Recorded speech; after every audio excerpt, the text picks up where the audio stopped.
আল্লাহ রাব্বুল আলামিনের অশেষ মেহেরবানি যে আল্লাহ তাআলা আমাদেরকে পবিত্র ঈদুল আজহার নামাজ মাঠে ঈদগাহ ময়দানে আদায় করার তৌফিক এনায়েত করেছেন। এজন্য আমরা সকলেই মুখ ধরে অন্তর থেকে কালিমাতু শুকর আদায় করে বলি আলহামদুলিল্লাহ। কুরবানি পুরাটাই আল্লাহ রাব্বুল আলামিনের নিয়ামত, আল্লাহ তাআলার ইহসান এবং তার দয়া, তার রহমত, তার অনুগ্রহ। উম্মতের উপরে আল্লাহ রাব্বুল আলামিন কুরবানির মাধ্যমে অনেক বড় ইহসান করেছেন, দয়া করেছেন। কারণ পূর্ববর্তী উম্মতের মধ্যে এমন অনেক উম্মত ছিল,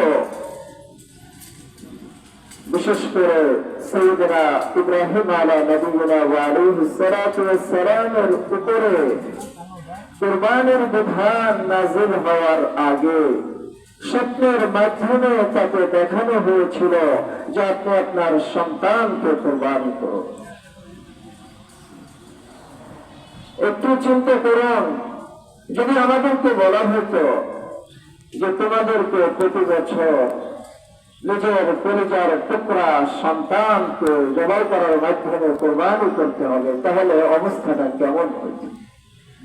আল্লাহ রাব্বুল আলামিন এমন বিধান আমাদের উপরে দেন নাই।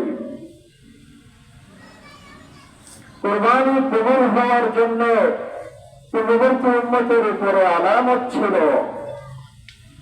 একজন কুরবানি করলে তার কুরবানি এসে আগুনে জ্বালিয়ে দিত, অথবা বিভিন্ন আলামতের মাধ্যমে বোঝা যেত যে তার কুরবানি কবুল হয়েছে আর তার কুরবানি কবুল হয়নি।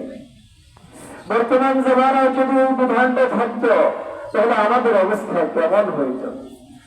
পরদিন পত্রিকায় তার নাম চলে আসতো, অনলাইনে, ফেসবুকে, ইন্টারনেটে, মিডিয়ায় প্রচার হইত, অমুক অমুকের নাম কুরবানি কবুল হয় নাই আর অমুকের কুরবানি কবুল হয়েছে।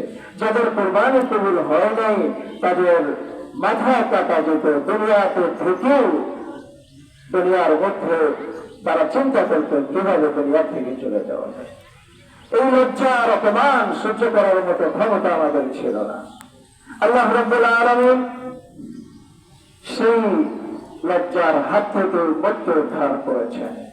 যদিও উম্মতের জন্য কুরবানি কবুল হওয়ার কিছু আলামত হাদিস শরীফের মধ্যে নবীজি উল্লেখ করে গেছেন, এটা প্রত্যেক ব্যক্তি নিজে অনুধাবন করতে পারবে।